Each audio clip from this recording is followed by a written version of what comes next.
nous ne sommes pas seulement un seul corps, mais nous sommes membres les uns des autres. Tu comprends? Non seulement nous appartenons au même corps, mais nous sommes membres des uns des autres. En d'autres termes, nous sommes interdépendants les uns par rapport aux autres. En d'autres termes, tu es mon nez, et moi je suis tes oreilles.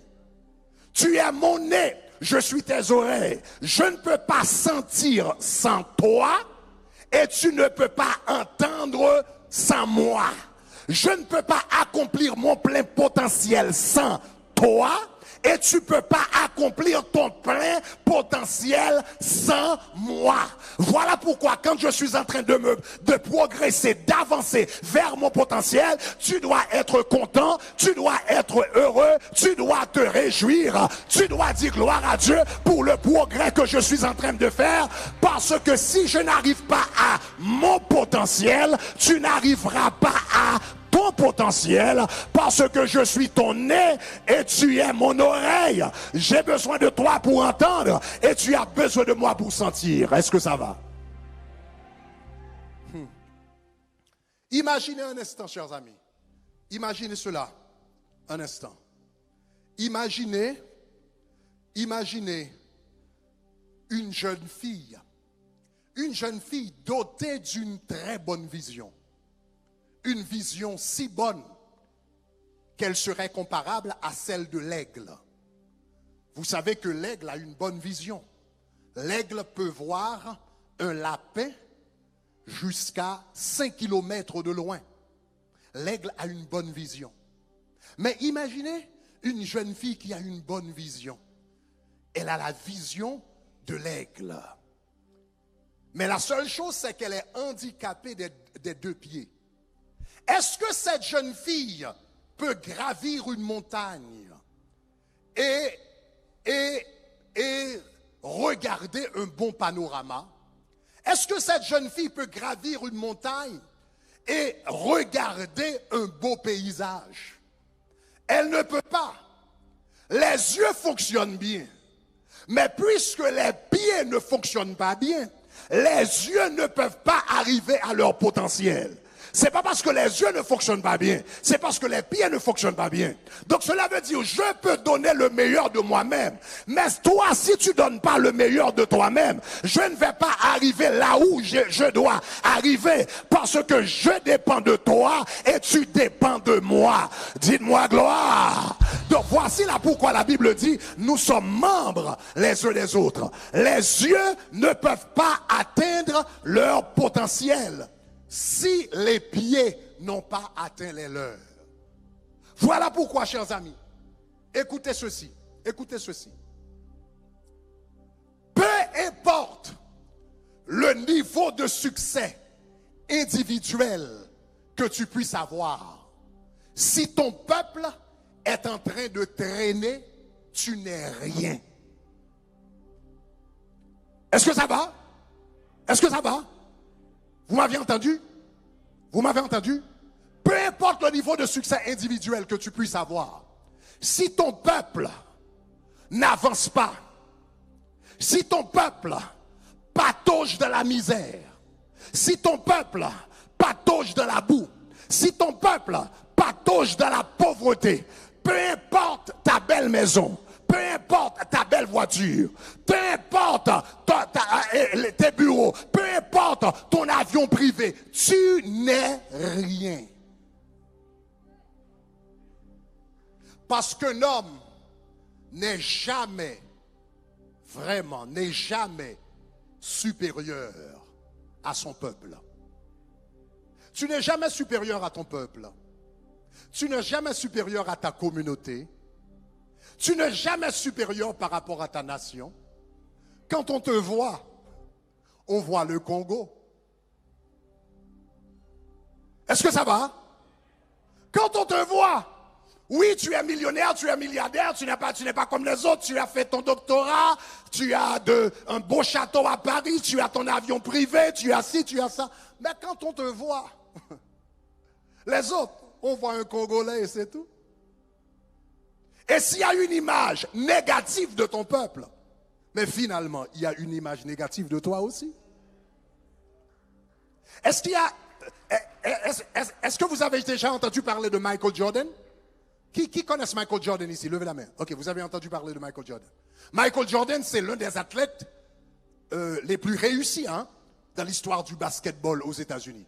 C'est un multimilliardaire aux États-Unis. C'est l'un des Noirs les plus riches au monde. Plus riche aux États-Unis, plus riche au monde. Une figure très respectée. Mais tout près de chez moi, à Miami Beach, à peu près 20 minutes de chez moi, Michael Jordan est venu jouer au golf dans un club de golf tout près de chez nous. Mais dans ce club de golf, c'est généralement les blancs, les multimillionnaires et multimilliardaires blancs qui viennent jouer au golf là-bas. Et Michael Jordan, comme multimilliardaire, lui, est venu jouer au golf. Et lui, on a dit qu'il faut changer les pantalons. Mais il a dit, donc j'ai déjà commencé, étant donné que j'ai déjà commencé, donc laissez-moi quelques minutes pour terminer et puis je vais changer les pantalons. On a appelé la sécurité et on a mis Michael Jordan à la porte, on l'a jeté par dehors. Le multimillionnaire, le multimilliardaire, le fameux Michael Jordan, on l'a jeté au dehors. Parce qu'avec toute sa richesse, il n'était pas supérieur aux Noirs aux États-Unis. Avec toute sa richesse, le fait qu'il soit riche ne signifie pas qu'il soit exempt du racisme qui existe aux États-Unis. Parce que lui, quand il se regarde, il voit un millionnaire, il voit un milliardaire, il voit un athlète réussi. Mais les autres, quand il regarde, il voit un autre noir. Tu n'es jamais vraiment supérieur à ton peuple. Voilà pourquoi, quand tu as la grâce, ne t'élève pas tout seul, ne va pas tout seul, ne progresse pas tout seul, n'essaie pas d'avancer tout seul. Amène des autres avec vous. Élève ta nation, élève ta communauté, élève ton peuple, élève tes concitoyens, car tu n'es jamais supérieur à tes frères. C'est une illusion de penser qu'on soit supérieur aux autres, c'est pas vrai. Donc, élève. Donc qu'est-ce que ça veut dire? C'est reconnaître notre interdépendance. C'est ce que ça veut dire. Donc, cela veut dire vous et moi. Cela veut dire, lorsque notre Congolais a réussi dans la vie, tu dois te réjouir. Lorsque notre Congolais fait des progrès, tu dois te réjouir. Lorsque notre Congolais devient médecin, devient avocat, devient un grand homme d'affaires, tu dois te réjouir. Parce que ce médecin aujourd'hui, donc tu es jaloux de lui, mais peut-être demain tu vas avoir un accident et c'est ce médecin qui va te donner les premiers soins. Nous avons besoin des uns des autres. Donc premièrement, j'ai dit deuxièmement, il faut avoir une foi commune. Deuxièmement, une âme commune. Mais quand on parle d'âme, j'ai parlé du corps. Vous ne pouvez pas vraiment avoir un corps vivant sans une âme. Car un corps qui n'a pas d'âme est mort. Un corps qui n'a pas d'âme est mort. Donc cela veut dire une nation en tant que corps social doit avoir une âme. Si une nation c'est un corps social, cela signifie qu'une nation pour être vivante doit avoir une âme sociale. Une nation n'est pas vivante tant qu'elle n'a pas développé une âme sociale. L'âme, c'est quoi? L'âme, c'est le siège des émotions. C'est le siège de l'intellect, de la volonté, mais également des émotions.